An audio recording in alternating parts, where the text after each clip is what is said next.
ఒక అంటే ప్లీజ్ క్షమించాలి, ఈ రోజున ఒక చక్కటి సభ, ఒక యంగ్ గర్ల్ తన ఎక్స్పీరియన్స్ నుంచి ఈ రోజున ఒక పుస్తకం రాసి దానిలో ఉండే ఆ క్రీమ్ని, దానిలో ఉండే ఆ అద్భుతాన్ని మీకు అందరికీ పంచి ఇవ్వాలని, మీరు కూడా అలాంటి మైండ్ సెట్ తోటి ఉంటూ అలాంటి మైండ్ షిఫ్ట్ చేసుకుంటే పైకి వస్తారు అంటూ చాలా చక్కటి పుస్తకం రాసింది. ప్రతి ఒక్కరికి ఎంతో ప్రయోజనకారి ఈ పుస్తకం. దీని ఆంతర్యాన్ని మీరు గ్రహించి దీన్ని అందరూ పాటించాలని కోరుకుంటూ, అండ్ ఈ రోజున మీరు పర్మిషన్ ఇస్తే ఒక విషయం, పెహల్గామ్లో జరిగినటువంటి ఒక దురదృష్టకరమైన సంఘటన, రాక్షసుల ముష్కరుల వాళ్ళ అకృత్యం, బలైపోయారు ఎంతోమంది, 28-29 మంది.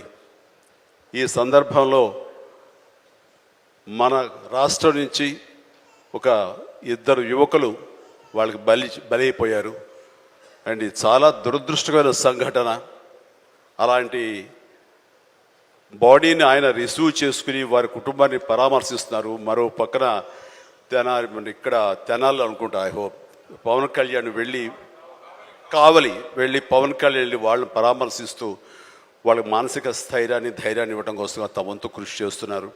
అండ్ వీళ్ళు చేసినటువంటి ఈ ప్రయత్నాన్ని మనస్ఫూర్తిగా నేను అభినందిస్తూ, అలాగే ఆ కుటుంబం 50 మందికి, అలాగే ఇతర రాష్ట్రాల్లో ప్రాణాలు అర్పించినటువంటి ప్రతి ఒక్కరికి హృదయపూర్వక నా కండోలెన్సెస్ని, సానుభూతిని తెలియజేస్తూ వాళ్ళ ఆత్మశాంతి చేకూరాలని సభాముఖంగా నేను కోరుకుంటున్నాను. ఇది సందర్భం కాదు తెలియదు, కానీ మనసు కలిచివేస్తుంది.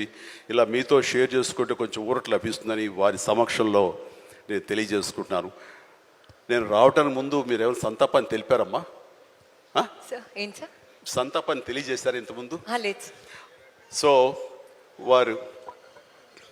వారి సమక్షంలో ఒక 2 నిమిషాలు నిలబడి మనందరం మౌనం పాటించి వారికి మన నివాళులు అర్పిద్దాం.